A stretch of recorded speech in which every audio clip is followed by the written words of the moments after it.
കർത്താവിൻ്റെ പ്രിയപ്പെട്ട മക്കളെ, നമ്മുടെ ജീവിതത്തിൽ ഒരു പ്രധാന തീരുമാനമെടുക്കേണ്ടി വരുമ്പോൾ ഞാനത് തിരഞ്ഞെടുക്കണോ വേണ്ടായോ, ഇപ്പോൾ അതിന് പോകണോ വേണ്ടായോ, ഇതിൻ്റെ കൃത്യമായ സമയമാണോ അല്ലയോ എന്നിങ്ങനെയുള്ള ഒരു വല്ലാത്ത ആശങ്ക നമുക്കുണ്ടാകാറുണ്ട്. ഇപ്പോൾ കുട്ടികളൊക്കെ അവരുടെ ഭാവിപരമായ തീരുമാനങ്ങൾ എടുക്കാൻ ഒരുപാട് തത്രപ്പെടുന്നൊരു നേരമാണ്. നിങ്ങളെക്കുറിച്ചുള്ള ദൈവത്തിൻ്റെ കൃത്യമായ ഹിതത്തിലേക്ക് ഒരു സ്റ്റെപ്പ് എങ്ങനെ വെക്കാം, ഒരു ചുവട് വെച്ചിട്ട് പിന്നെ സങ്കടപ്പെടാൻ ഇടയില്ലാത്ത വിധം 100% ഇത് ദൈവനിശ്ചയം തന്നെ എന്നുള്ള ആത്മബോധത്തോടുകൂടെ നിങ്ങൾക്കിറങ്ങി പുറപ്പെടാൻ നിങ്ങളെ സഹായിക്കുന്ന അതിശക്തമായ ആത്മാവായ ദൈവത്തിൻ്റെ ഉപദേശമാണ് നിങ്ങൾ ഇന്നത്തെ ദൂതിലൂടെ കേൾക്കാൻ പോകുന്നത്. നിങ്ങൾ ഇന്ന് എനിക്ക് നൽകുന്ന ഇത്രയും സമയം ഇതൊരു മോട്ടിവേഷൻ അല്ല, ഇത് കൃത്യമായി നിങ്ങൾക്കൊരു പ്രചോദനം തരലല്ല. നിങ്ങളുടെ ജീവിതത്തെ ദൈവ പദ്ധതിയുടെ ദിശയിലേക്ക് കൃത്യമാം വിധം ടേൺ ചെയ്യുന്ന പരിശുദ്ധാത്മാവിൻ്റെ ഒരു പ്രവർത്തന സമയത്തിലാണ് നിങ്ങളിപ്പോൾ ആയിരിക്കുന്നത്. വലിയ സന്തോഷത്തോടെ എന്നെ കേൾക്കുന്ന എല്ലാ പ്രിയപ്പെട്ടവർക്കും ഇന്നത്തെ പ്രവചന ദൂതിലേക്ക് വലിയവനായ യേശുവിൻ്റെ ഉന്നതമായ നാമത്തിൽ സന്തോഷത്തോടെ സ്നേഹവന്ദനം. നമ്മുടെ ജീവിതത്തിൽ കർത്താവ് ഒരു കാര്യം ചെയ്യാൻ തയ്യാറായി നിൽക്കുമ്പോൾ എതിരുകൾ ഒത്തിരി ചുറ്റുപരിസരങ്ങളിലുണ്ടെങ്കിലും, രണ്ടാമതായി നമുക്കൊരിക്കലും അക്സെപ്റ്റ് ചെയ്യാൻ വയ്യാത്ത വിധത്തിൽ ഭയങ്കരമായൊരു പ്രഷർ നമ്മുടെ മീതെ വരുന്നുണ്ടെങ്കിലും, പുറമേ സാഹചര്യം എതിരെ എന്നിങ്ങനെ നിന്നാലും ആന്തരികമായി നിങ്ങൾക്ക് ശക്തമായൊരു സമാധാനം അത് ഫീൽ ചെയ്യുന്നു. പുറമേ സാഹചര്യങ്ങൾ അനുകൂലമല്ലാത്തപ്പോഴും മാനസിക അവസ്ഥയ്ക്കകത്ത് ദൈവം ഒരു വലിയ സമാധാനമാണ് പകരുന്നതെങ്കിൽ നിങ്ങൾ ഓർത്തുകൊള്ളുക, ക്രിസ്തുവിലെ സമാധാനം നിങ്ങളുടെ ഹൃദയത്തിൽ വാഴുകയാണ്. കൊലോസ്യ ലേഖനം 3:15 പ്രകാരം നിങ്ങൾ മുന്നോട്ടേക്ക് പോയിക്കൊള്ളുക. നിങ്ങളുടെ കാൽ ഇടറുവാൻ ദൈവം സമ്മതിക്കുകയില്ല.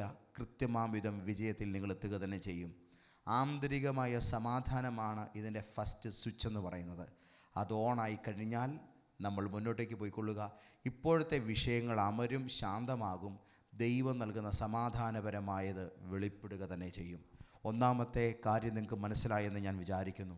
രണ്ടാമത്തെ കാര്യം, നമ്മളെല്ലാം കർത്താവിൻ്റെ സന്നിധിയിൽ ദൈവമക്കളായി നിലകൊള്ളുന്നവരാണ്. 1 പത്രോസിൻ്റെ ലേഖനം 4-ാം അധ്യായത്തിൻ്റെ 16-ാം വാക്യം നമ്മളോട് ഇങ്ങനെ പറയുന്നു: ക്രിസ്ത്യാനിയായിട്ട് കഷ്ടം സഹിക്കേണ്ടി വന്നാലും ലജ്ജിക്കരുത്. ദൈവം നമുക്കൊരു ക്യാരക്ടർ തന്നിട്ടുണ്ട്, നമുക്കൊരു പേഴ്സണാലിറ്റി ഉണ്ട്, നമുക്ക് വ്യക്തമായ ചില ജീവിത മൂല്യങ്ങളുണ്ട്. ഇതാണ് നമ്മളാക്കി രൂപപ്പെടുത്തി വെച്ചിരിക്കുന്നത്. എന്നാൽ ചില കാര്യങ്ങളിലേക്ക് നമ്മൾ ഇറങ്ങുക നിമിത്തം നമുക്കത് കോംപ്രമൈസ് ചെയ്യേണ്ടതായിട്ട് വരും. നമുക്ക് നമ്മുടെ വ്യക്തിത്വത്തെ നശിപ്പിച്ച് മാത്രമേ പലപ്പോഴും മുന്നോട്ട് പോകാൻ പറ്റത്തുള്ളൂ. അങ്ങനെ വരുന്ന സാഹചര്യങ്ങളെ 100% നിങ്ങൾ അവോയ്ഡ് ചെയ്യുക. നിങ്ങളുടെ സ്വഭാവത്തെ ഞെരുക്കുന്നത്, നിങ്ങളുടെ മാനസിക അവസ്ഥയിൽ നിങ്ങളെന്ന വ്യക്തിയുടെ ഐഡൻറ്റിറ്റിയെ കട്ട് ചെയ്യുന്ന ഏതൊരു മേഖലയും നിങ്ങൾക്കുള്ളതല്ല. നിങ്ങളതിൽ നിന്ന് മാറുക. എത്ര വലിയ ഉയർച്ചയാണിപ്പോൾ മുന്നിലുള്ളതെങ്കിലും നിങ്ങളുടെ ആത്മിക സാക്ഷ്യത്തിന് കോട്ടം വരുത്തുന്നൊരു വിഷയത്തിലേക്കാണ് നിങ്ങൾ പോകുന്നതെന്ന് വിലയിരുത്തുമ്പോൾ നിങ്ങൾക്ക് മനസ്സിലാകുന്നുണ്ടെങ്കിൽ എത്രയും വേഗം പിന്മാറിക്കൊള്ളുക. കർത്താവ് അത് നിങ്ങൾക്ക് വേണ്ടി ഒരുക്കിയിട്ടുള്ളതല്ല. മൂന്നാമത്തെ കാര്യം, നമ്മൾ എല്ലാ വിഷയങ്ങളുടെയും താൽക്കാലിക ഫലങ്ങളെ നോക്കിയാണ് എടുത്തു ചാടുന്നത്. എന്നാൽ ബുദ്ധിയുള്ള മനുഷ്യർ അതിൻ്റെ ലോങ് ടൈം റിസൾട്ട് എന്താണ് എന്ന്, ലോങ് ടൈം എഫക്റ്റ് എങ്ങനെ എന്നെ ബാധിക്കുമെന്നതിനെക്കുറിച്ച് ചിന്തിക്കാറുണ്ട്. നിങ്ങളുടെ ജീവിതത്തിൽ ഒരു പ്രധാനപ്പെട്ട കാര്യത്തിലായിട്ട് ഇറങ്ങി പുറപ്പെടുമ്പോൾ, ഞാൻ ഇപ്പോൾ ആയിരിക്കുന്ന അവസ്ഥയിൽ നിന്നും ഇതിലേക്ക് ഇറങ്ങി പുറപ്പെടുന്നത് വഴി എത്രത്തോളം വിദൂര ഭാവിയിൽ ഇതെനിക്ക് ഗുണമുണ്ടാക്കും. അതായത് അടുത്ത മാസം ഇതെന്തായിരിക്കും ചെയ്യാൻ പോകുന്നത്, ഒരു 6 മാസം കഴിയുമ്പോൾ ഞാൻ ഈ കാര്യത്തിലേക്ക് ഇടപെട്ടാൽ എനിക്ക് എന്ത് മേന്മയാണ് ഉണ്ടാകുന്നത്, എന്ത് ദോഷമാണ് ഉണ്ടാകുന്നത്, അടുത്ത വർഷം ഇനി ഒരു 10 വർഷം കൂടെ കഴിഞ്ഞാൽ എൻ്റെ ജീവിതം എങ്ങനെ ഇരിക്കും. ഇങ്ങനെയൊക്കെ ചിന്തിക്കുമ്പോൾ നിങ്ങൾക്ക് പോസിറ്റീവായിട്ടുള്ളൊരു ആൻസറാണ് കിട്ടുന്നത് എങ്കിൽ നിങ്ങൾ മുന്നോട്ടേക്ക് പോവുക. അല്ല, നിങ്ങൾക്ക് അതിനകത്ത് ഒരു ഫ്യൂച്ചർ ഡാമേജായി പോകുന്ന ഒരു വിഷനാണ് കിട്ടുന്നതെങ്കിൽ ദയവായി നിങ്ങൾ അതിൽ നിന്നും പിന്മാറുന്നതാണ് നല്ലത് എന്ന് കർത്താവിൻ്റെ ആത്മാവിൽ തിരിച്ചറിയുക. കാരണം ഇന്ന് വിതയ്ക്കുന്നത് നാളെ കൊയ്യും. ഗലാത്യ ലേഖനം 6-ാം അധ്യായത്തിൻ്റെ 7-ാമത്തെ വചനം നമ്മളോട് പറയുന്നുണ്ട്, മനുഷ്യ നീ വിതയ്ക്കുന്നത് തന്നെ കൊയ്യും. അതുകൊണ്ട് ആ കാര്യങ്ങളിൽ നമ്മൾ ഇറങ്ങുന്നതിന് മുൻപ് ദീർഘകാല ഫലത്തെ വിലയിരുത്തി മാത്രം ഇറങ്ങുവാൻ തയ്യാറാവുക. ഒരു ഫ്യൂച്ചർ ഡാമേജ് കാണുന്നൊരു സാഹചര്യമുണ്ടെങ്കിൽ ഇപ്പോഴേ പിന്മാറിയേക്കുക. അതിനോട് നന്നായി തന്നെ നോ പറയുക. നാലാമത്തെ കാര്യം, ചില വിഷയങ്ങൾക്കകത്തൊരു ഡിസിഷൻ എടുക്കേണ്ടി വരുമ്പോൾ നമ്മൾ പിന്നീട് പറയും, അയ്യോ ഞാനത് ചാടി പിടിച്ചെടുത്ത് പെട്ടെന്ന് പറഞ്ഞു പോയി, ഒന്നുകൂടെ വെയിറ്റ് ചെയ്യാമായിരുന്നു. ചാടി പിടിച്ച് എടുക്കുന്ന അതിവേഗ തീരുമാനങ്ങൾ നമുക്ക് വലിയൊരു അപകടമായി തീരും. അനവസരത്തിലെടുത്ത തീരുമാനം നമ്മളെ കുഴിയിൽ ചാടിക്കും. ദൈവത്തിൻ്റെ വഴിക്കകത്തൊരു ക്ലാരിറ്റി ഉണ്ട്, അതിനകത്തൊരു ഡാമേജിൻ്റെ പോർഷൻ ഇല്ല. നമ്മൾ എന്ത് ഡിസൈഡ് ചെയ്യണമെന്ന കാര്യത്തെക്കുറിച്ച് ഒന്ന് ഇരുന്ന് ചിന്തിക്കുന്നത് നല്ലതാണ്. ഒരു വചനം പറയാം, സദൃശ്യവാക്യം 19-ാം അധ്യായത്തിൻ്റെ 2-ാമത്തെ വചനം. അതിങ്ങനെ പറയുന്നു, തത്രപ്പെട്ട് കാൽ വയ്ക്കുന്നവനോ പിഴച്ചു പോകുന്നു. അതുകൊണ്ട് വേഗത്തിൽ ഉത്തരം പറയരുത്. കേൾക്കാൻ വേഗതയും പറയാൻ താമസവും ഉള്ളവരായിരിക്കണമെന്ന് ദൈവവചനം പറയുന്നു. തത്രപ്പെട്ടൊരു തീരുമാനം രൂപപ്പെടുത്തരുത്, അത് നിങ്ങൾക്ക് അപകടമാണ്. അപ്പോൾ എൻ്റെ ജീവിതത്തിൽ ഞാനിപ്പോൾ ഈ കാര്യത്തിന് പോകണോ വേണ്ടായോ, ഇതെനിക്കുള്ളതാണോ അല്ലയോ, തത്രപ്പെട്ടൊരു തീരുമാനം എടുക്കരുത്. ദൈവസന്നിധിയിൽ ഒന്ന് പ്രാർത്ഥിക്കുവാനിരിക്കുക. അങ്ങനെയാണെങ്കിൽ എങ്ങനെ ഇത് പ്രാർത്ഥിക്കണം, നമ്മൾ ആ വിഷയത്തെക്കുറിച്ചുകൂടെ അറിയണം. 5-ാമത്തെ കാര്യം, ഇതിനു വേണ്ടി എങ്ങനെ ഒരു ഉത്തരം ദൈവത്തിൽ നിന്ന് കണ്ടെത്താമെന്നതാണ്. നമ്പർ 1, ദൈവസന്നിധിയിൽ ഈ വിഷയം വെക്കുക. നിങ്ങളുടെ മനസ്സുള്ള ആശങ്ക ദൈവത്തോട് പറയുക. അതിൻ്റെ ഭാവിയെ നിങ്ങൾ എങ്ങനെ വിലയിരുത്തുന്നു എന്നുള്ള കാര്യം സംസാരിക്കുക. അത് നിങ്ങൾക്ക് തരുന്ന ഓഫറുകൾ എന്തൊക്കെയാണെന്ന് പറയുക. അത് നിങ്ങൾക്കുണ്ടാക്കാൻ പോകുന്ന ഡാമേജുകൾ എന്തൊക്കെയാണെന്ന് പറയുക. ഈ കാര്യങ്ങളെല്ലാം വ്യക്തമായി വെച്ചു പ്രാർത്ഥിച്ചിട്ട് പെട്ടെന്നൊരു ഉത്തരം കണ്ടെത്താതെ ഞാൻ നിങ്ങളോട് പറയും 7 തവണ പ്രാർത്ഥിക്കണം. അയ്യോ, ഒരു തവണ പോലും പാസ്റ്ററെ പ്രാർത്ഥന നേരെ നടക്കാറില്ല. പ്രധാനപ്പെട്ട തീരുമാനങ്ങൾക്ക് മുമ്പ് 7 തവണ പ്രാർത്ഥിക്കണം. ഏലിയാവിന് 7-ാം തവണയാണ് ദൈവത്തിൻ്റെ പ്രാർത്ഥനയുടെ മറുപടിയായ മഴമേഘം കൈപ്പത്തി വലിപ്പത്തിൽ കാണാൻ കഴിഞ്ഞത്. ചില വിഷയങ്ങൾക്കകത്ത് ആദ്യമേ കിട്ടുന്ന ഉത്തരങ്ങളെ ഒന്നും അക്സെപ്റ്റ് ചെയ്യരുതെന്ന് ഞാൻ പറയും. കൃത്യമാംവിധം ഒരു 7 ടൈംസ് ദൈവസന്നിധിയിൽ സമയമെടുത്തു പ്രാർത്ഥിച്ച ശേഷം ആന്തരിക നിലയെ ദൈവവചനത്തിൽ പ്രാർത്ഥിച്ചപ്പോൾ കർത്താവ് ഇടപെട്ടതിൽ, ഉറങ്ങിയപ്പോൾ സ്വപ്നം കണ്ടതിൽ, ഇതിൻ്റെ എല്ലാം വെളിച്ചത്തിൽ ഒന്ന് വിലയിരുത്തിയിട്ട് നമ്മളൊരു ആൻസർ കണ്ടെത്തിയാൽ മതി. നമ്മളോട് ദൈവവചനം പറയുന്നുണ്ട്, യാക്കോബിൻ്റെ ലേഖനം, യാക്കോബ് അപ്പോസ്തലൻ പറയുന്നുണ്ട് 1-ാം അധ്യായം 5-ാം വചനത്തിൽ, നിങ്ങളിൽ ഒരുവന് ജ്ഞാനം കുറവാണെങ്കിൽ സകലർക്കും ഔദാര്യമായി കൊടുക്കുന്ന ദൈവത്തോട് യാചിക്കട്ടെ എന്ന്. ദൈവം ജ്ഞാനങ്ങളുടെ ഉറവിടമാണ്. ഇത് നമുക്ക് നന്നാകുമോ ഇല്ലയോ എന്നത് ആലോചനയുടെ ആത്മാവ്, ജ്ഞാനത്തിൻ്റെ ആത്മാവ്, പരിജ്ഞാനത്തിൻ്റെ ആത്മാവ്, വിവേകത്തിൻ്റെ ആത്മാവായ പരിശുദ്ധ റൂഹ വെളിപ്പെടുത്തി തന്നെ തരും. അപ്പോൾ പെട്ടെന്ന് മനുഷ്യർ നമ്മളെ തത്രപ്പെടുത്തി പല കാര്യങ്ങൾക്കകത്ത് ഇടപെടുത്തുന്നത് നിമിത്തം അവരുടെ സമ്മർദ്ദം നമ്മുടെ മേൽ കടുത്ത നിലയിൽ ചെലുത്തുന്നതിൻ്റെ പേരിൽ നമ്മളൊരു യെസ് പറയണമെന്ന് അവർ ആഗ്രഹിക്കുമ്പോഴും ഞാൻ ആലോചിച്ചിട്ട് പറയാം എന്ന നിലയിൽ തന്നെ നിലനിന്നുകൊണ്ട് നമ്മൾ പ്രാർത്ഥനാപൂർവ്വം ഒരു തീരുമാനം രൂപപ്പെടുത്തിയെടുത്താൽ അത് എക്കാലത്തും നിങ്ങൾക്ക് അനുഗ്രഹമായിരിക്കും. മുന്നോട്ട് പോകാനാണ് കർത്താവ് നിങ്ങളെ കാണിക്കുന്നതെങ്കിൽ പോയിക്കൊള്ളുക.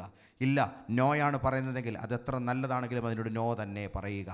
ഈ കഴിഞ്ഞ ദിവസം ഇതുമായി ബന്ധപ്പെട്ടൊരു വിഷയം സംസാരിച്ചതിൻ്റെ താഴെ ഒരു കമൻറ്റ് വന്നത് ഞാൻ ഓർക്കുന്നു. ഒരു സഹോദരിയുടെ ഒരു യാത്രയുടെ സമയത്ത് അവരുടെ ഹസ്ബൻഡിന് പെട്ടെന്നൊരു സ്ട്രോക്ക് പോലെ വിഷയമുണ്ടായി. അന്ന് കൂടെ ഉണ്ടായിരുന്നവർക്കെല്ലാം പോകാൻ പറ്റി, ഇവർക്ക് പോകാൻ പറ്റിയില്ല. പക്ഷേ ചെന്നവരൊക്കെ കിടന്നപ്പോൾ നിലവിളിക്കുകയാണ്. പക്ഷേ ആ മകൾക്ക് തൻ്റെ ഹസ്ബൻഡിനെ ശുശ്രൂഷിക്കാനും ആ മനുഷ്യനെ ആ ലൈഫിൽ തിരിച്ചു കൊണ്ടുവരാനും കഴിഞ്ഞു. തനിക്കതിൽ നിന്നും രക്ഷാകരമായൊരു സാഹചര്യം ഒരുങ്ങി. ചിലതൊക്കെ ദൈവം തടുക്കുന്നു. അതിനായിട്ട് നമുക്ക് സ്തോത്രം ചെയ്യാം. 6-ാമത്തെ കാര്യം കൂടെ പറയട്ടെ. നമ്മുടെ ജീവിതത്തിൽ പലപ്പോഴും അനുഭവ പരിജ്ഞാനമുള്ള ആൾക്കാരെ, ഈ മേഖലയിൽ പ്രവർത്തിച്ചിട്ടുള്ള വ്യക്തികളെ ദൈവം തരാറുണ്ട്. അങ്ങനെയുള്ള സാഹചര്യത്തിൽ എന്ത് ചെയ്യണം? വൃദ്ധന്മാരുടെ പക്കൽ ജ്ഞാനമുണ്ടെന്ന് ദൈവവചനം പറയുന്നുണ്ട്. ആലോചനയുടെ അഭാവത്താൽ നമുക്ക് തകർച്ചകൾ ഉണ്ടാകുമെന്ന് ദൈവവചനം പറയുന്നു. സദൃശവാക്യം 11-14 ഇങ്ങനെ പറയുന്നു, പരിപാലനമില്ലാത്തിടത്ത് ജനം അധോഗതി പ്രാപിക്കുന്നു. നമ്മളല്ല ഇതിൻ്റെ ഫസ്റ്റ് ഉപജ്ഞാതാക്കൾ.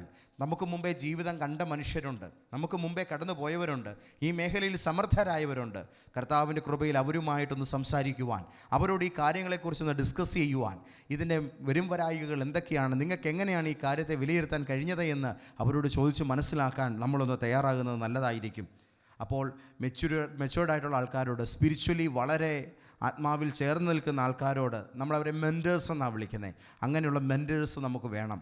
നമ്മുടെ ജീവിതത്തിൽ പലപ്പോഴും നമുക്ക് മോശയെപ്പോലെ നമ്മളെ മുന്നോട്ട് നയിക്കാൻ കഴിയുന്ന ആത്മീക അഭിഷേകമുള്ളൊരു വ്യക്തി നമ്മുടെ മുമ്പിൽ വേണം. പല തടസ്സങ്ങളും കണ്ണാലെ കാണാൻ കഴിയുന്നതല്ല. അതിനെ ആത്മമണ്ഡലത്തിൽ റിബ്യൂക്ക് ചെയ്ത് കളയാൻ, നമ്മളെ മുന്നോട്ടേക്ക് ഒരു ബ്രേക്ക് ത്രൂ നൽകി പോകാൻ സഹായിക്കുന്ന ദൈവിക അധികാരവും അഭിഷേകവുമുള്ള മനുഷ്യർ 1-2 പേര് നിങ്ങളുടെ ലൈഫിൽ സ്റ്റോക്കായിരിക്കണം. അങ്ങനെയുള്ളവരെ കൂടെ രൂപപ്പെടുത്തി വെക്കണം.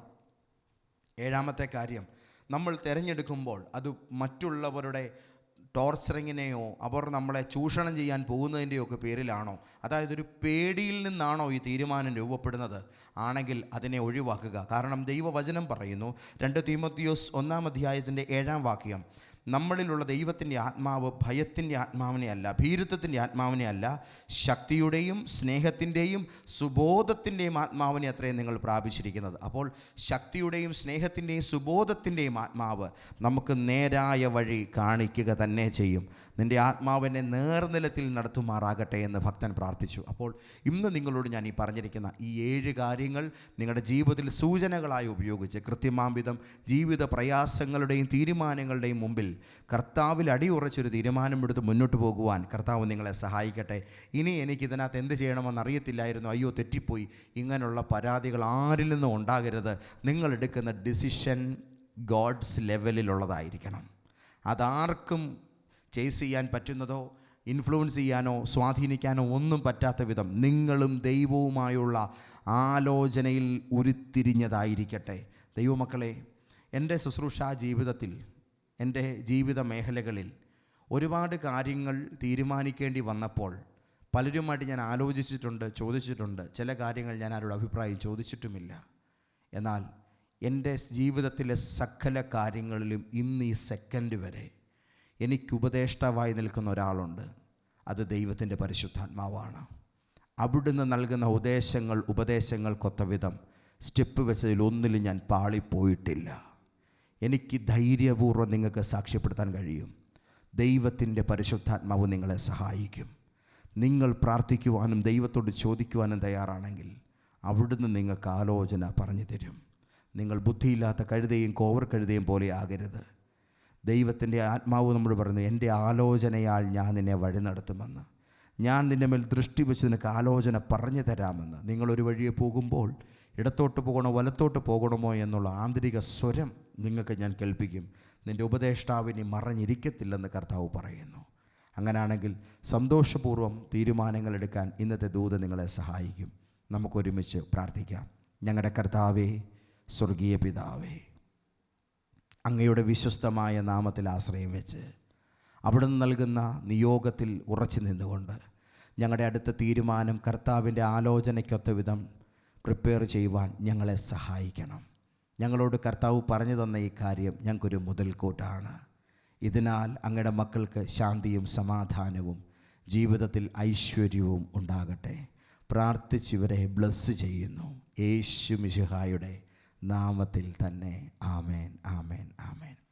ധാരാളമായി കർത്താവ് നിങ്ങളെ അനുഗ്രഹിക്കട്ടെ. അനുഗ്രഹീതമായ ഫാസ്റ്റ് ലൈഫ് ചേഞ്ചിങ് സീസൺ 8 എന്ന വിടുതൽ ശുശ്രൂഷ കോട്ടയത്ത് നടന്നുകൊണ്ടിരിക്കുകയാണ്. ഇന്ന് പകൽ, ഇന്ന് രാത്രിയിൽ അനുഗ്രഹീതമായ 2 സെഷനുകളുണ്ടാകും. നിങ്ങൾ വരണം. നിങ്ങൾക്ക് വേണ്ടി കർത്താവ് അത്ഭുതങ്ങളെ ചെയ്യും. കോട്ടയത്ത് പോലീസ് പരേഡ് ഗ്രൗണ്ടിനോട് ചേർന്ന് ലോഗോസ് ജംഗ്ഷനിലുള്ള MK ടവറിൻ്റെ 7ാം നിലയിൽ ലിഫ്റ്റ് ഉണ്ട് കേട്ടോ. ഒട്ടും പ്രയാസമില്ല കയറി വരാൻ. ദൈവം നമുക്കവിടെയാണ് ഇടമൊരുക്കിയിരിക്കുന്നത്. നിങ്ങൾ വരൂ. കർത്താവ് നിങ്ങളെ അനുഗ്രഹിക്കട്ടെ. ദൈവപിതാവിൻ്റെ സ്നേഹം, യേശു മഹാരാജാവിൻ്റെ കൃപ, പരിശുദ്ധ റൂഹായുടെ കൂട്ടായ്മ നിങ്ങളോടുകൂടെ ഇപ്പോഴും എപ്പോഴും എന്നേക്കും ഉണ്ടായിരിക്കുമാറാകട്ടെ. ആമേൻ.